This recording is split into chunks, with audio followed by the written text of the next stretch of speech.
Hey, Brant, good to see you. Yes, sir. It's good to see you too. Thank you for being with us today. I tell you, we My honor. really appreciate your time today and appreciate your partnership. That appreciation and respect is mutual, Brant. John, what do you think has changed in the last year? Everything has changed in the last year. I don't think that people saw diversity and inclusion as a business strength until 2020.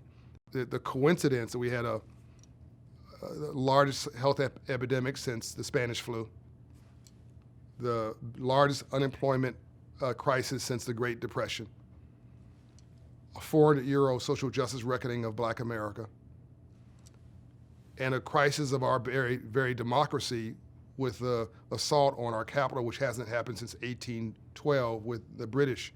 I mean, America's the greatest economy on the planet. This incredible experiment in freedom and opportunity. We have a shot now, Brant, at getting it right.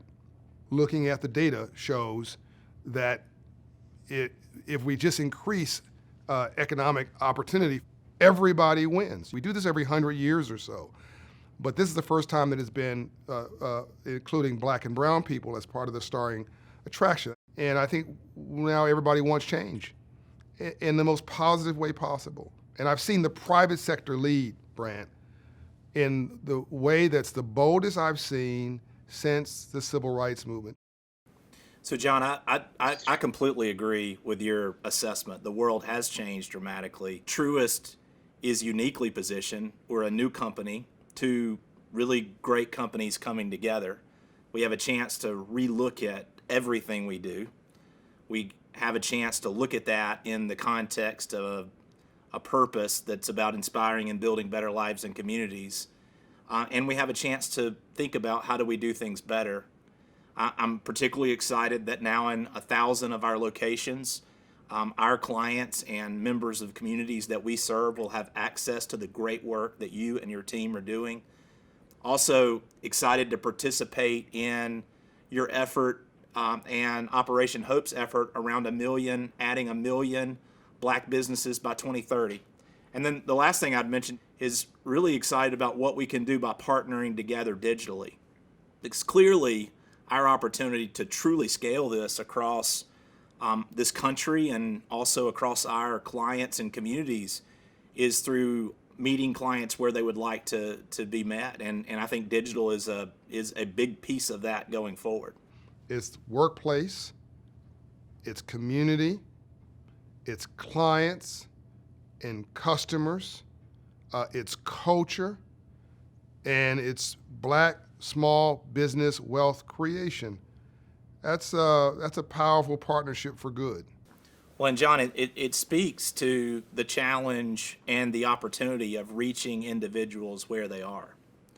And to your point, this is comprehensive. It gives us a chance to reach individuals in their community by accessing many of our branch locations. It gives them the chance to access via digital or their digital banking.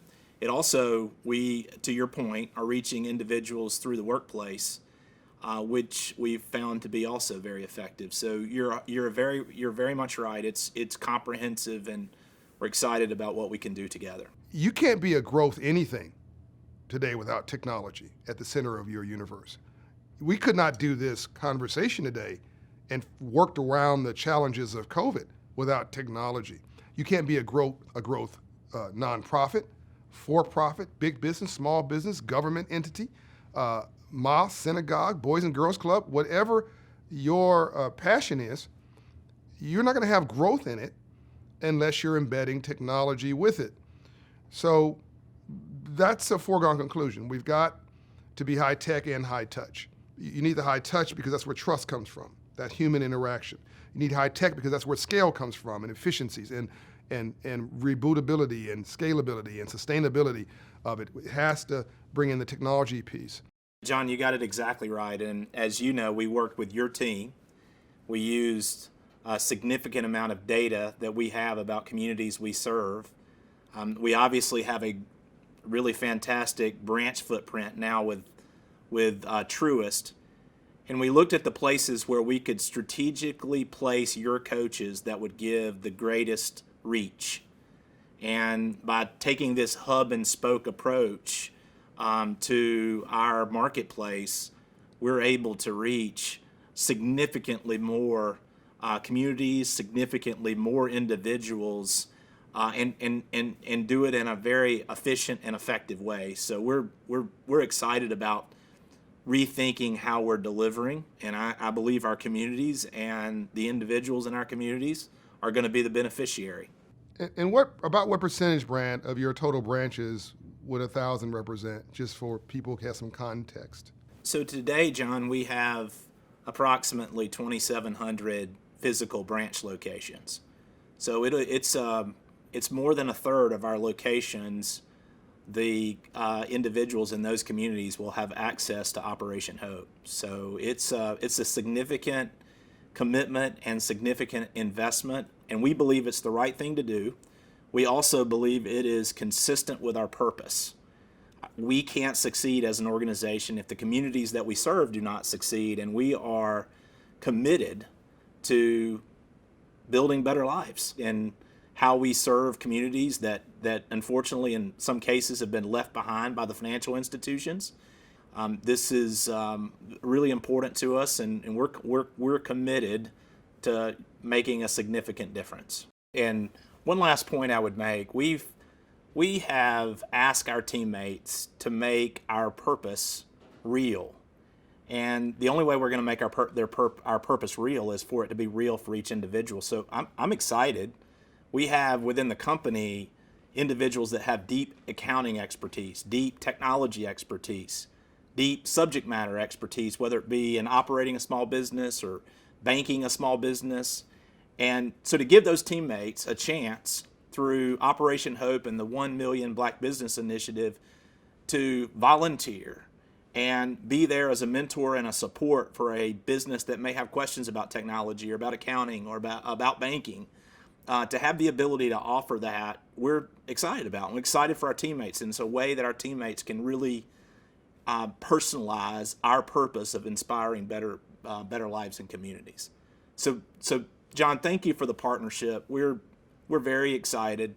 I can't wait to see what we're going to do together over the next number of years, and I really appreciate your friendship and partnership and what you do to push all of us. I've come to the conclusion in the last few weeks that any leader who's serious about financial literacy being the new civil rights issue of this generation, or a civil rights issue of this generation, which should be obvious because of the pandemic and what all people did to survive, and how delicate our economy was in 2020, and how delicate this economy is, which is mostly consumer spending driven, the need for financial literacy should be obvious to everybody. But what I've come to the conclusion is if you're a leader today and you're serious about this, you do three things. One, you have C-suite leadership at the top, commit to it. Two, you embed it in your business plan. You embed financial literacy in your business plan as appropriate for you. Three, you properly resource it. It goes with that. You make sure that it's relevant, you make sure that it's serious, and you make sure that it's substantive and long term. And the message that sends about the seriousness of my cause and our collective ability in this country, people of color, people at the bottom of the pyramid, to contribute, and your belief in that changes banking, it changes finance, it changes commerce. It puts a marker down on history. It says you see us. It says we matter. It says you're taking the underserved seriously as a legitimate emerging market. It's an investment. It's a hand up, not a handout. John, thank you very much. I appreciate your time today. It's been fantastic to be with you, and thank you for your partnership. Thank you, Brand.